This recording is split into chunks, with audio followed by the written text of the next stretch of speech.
அஸ்ஸலாமு அலைக்கும். இன்னைக்கு நான் உலர்ந்த காஞ்ச திராட்சையும் பச்சை திராட்சையும் வச்சு ஒரு அச்சாரம் செய்ய போகிறேன். ஊறுகாய் பாருங்க, இந்த திராட்சையை வச்சு தான் நான் செய்ய போகிறேன். இதில் காஞ்சதும் வச்சு செய்ய போகிறேன். இப்போ ஒரு பவுல் வச்சுருக்கேன், கண்ணாடி பவுலு.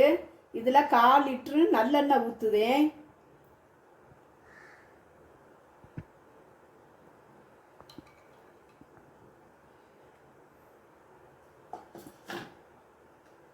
இப்போ இந்த மிஸ்ரிங் கப்புக்கு 2 கப்பு உலர்ந்த திராட்சை, காஞ்ச திராட்சையை இந்த எண்ணெயில் போடுது. 2 உலர்ந்த திராட்சை, இது 2 உலர்ந்த திராட்சையை நான் இதில் போடுது. இது நல்ல எண்ணெயில் நல்லா பொரியட்டு, புசு புசுன்னு வரட்டு. இப்போ நல்லா புசு புசுன்னு வந்திருக்கு. இந்த சமயம் நம்ம இதை ஒரு பிளேட்டில் மாற்றிடலாம்.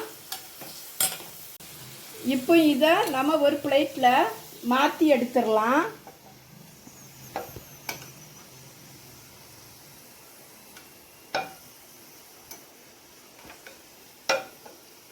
இப்போ 1 ஸ்பூனு கடுகு போடுதேன். இது நல்லா பொரியட்டு. இந்த மிஸ்ரிங் கப்புக்கு உலர்ந்த திராட்சை எடுத்ததுலேயே நான் 1 மிஸ்ரிங் கப்பு பூண்டு போடுதேன். மிஸ்ரிங் கப்புக்கு இதே கப்புக்கு 3/4 கப்பு இஞ்சியை நல்லா கழுவி ஃபேனில் காய வச்சு இதில் போடுதேன்.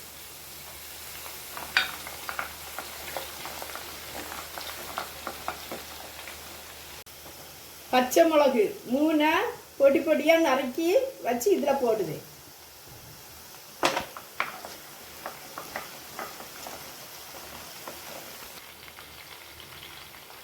கருவேப்பிலை கொஞ்சம்,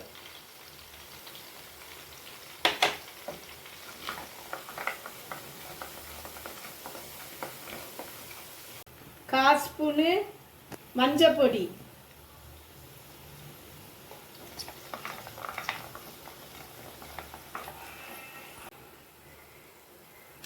இந்த பிளாஸ்டிக் ஸ்பூனுக்கு 2 ஸ்பூனு நார்மல் வத்தல் பொடி. நான் காஷ்மீர் மிளகுத்தூள் போடையில் நார்மல் தூள் தான் போடுவேன். 2 ஸ்பூனு. இதையும் நல்லா கிண்டி கொடுக்கலாம்.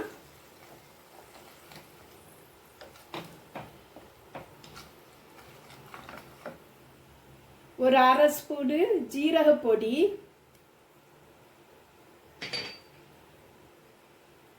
1/4 ஸ்பூனு காயப்பொடி.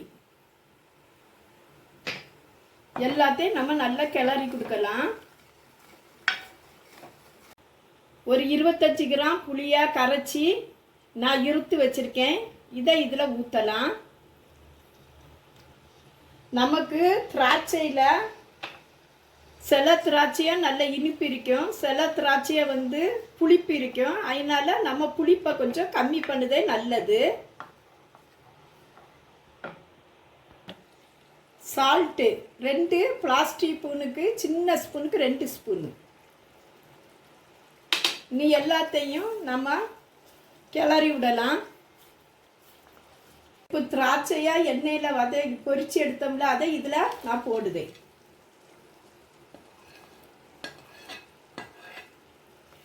போட்டு இது நல்லா கிளறட்டு. இந்த மிஸ்ரிங் கப்புக்கு 3/4 கப்பு வினிகர் ஊற்றுதேன்.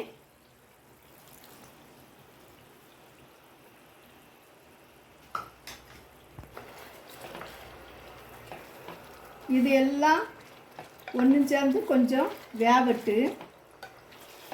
இப்போ கிரேப்ஸ் மலிவாக இருந்துன்னா கிரேப்ஸை வாங்கி, பச்சை கிரேப்ஸை வாங்கி வீட்டிலையே கொஞ்சம் ஆவியில் அவிச்சு நம்ம வெயிலில் கொஞ்சம் வளர்த்தி எடுத்துட்டா 2 நாளையில் காஞ்சிடும்.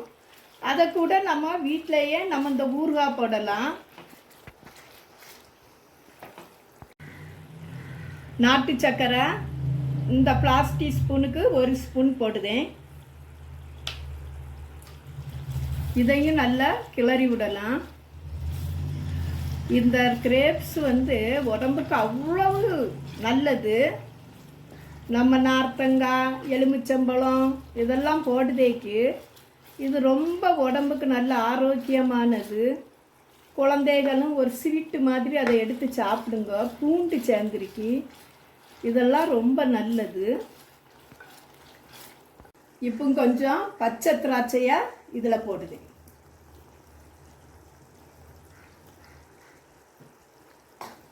இன்னும் கொஞ்சம் நல்லா வேவட்டு.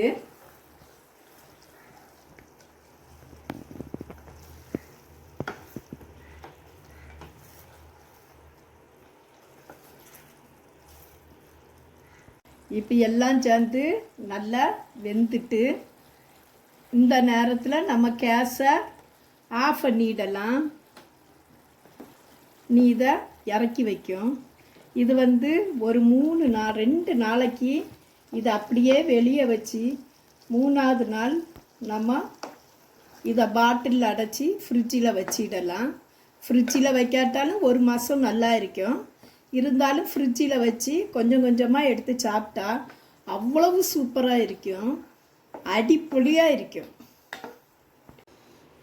பச்சை திராட்சையை உங்களுக்கு ஃப்ரீயாக இருந்தானிக்க நீங்கள் பச்சை திராட்சை வாங்கி இப்படி நல்லா காய வச்சு ஆவியில் அவிச்சு காய வச்சு நீங்கள் இது செய்யலாம். அல்லது கடையில் வாங்கி நல்லா கழுவி காட்டன் துணியில் தொடச்சிக்கிட்டு நீங்கள் இப்படி செய்யலாம், நல்லா இருக்கும். இது இஞ்சி, பூண்டு, உலர்ந்த திராட்சை எல்லாம் சேர்ந்துருக்கனால நமக்கு உடம்புக்கு ரொம்ப நல்லது, குடலுக்கு நல்லது, ரொம்ப சூப்பராக இருக்கும். என்னுடைய வீடியோ பிடிச்சிருந்தா லைக் பண்ணுங்க, ஷேர் பண்ணுங்க, கமெண்ட் பண்ணுங்க. அஸ்ஸலாமு அலைக்கும்.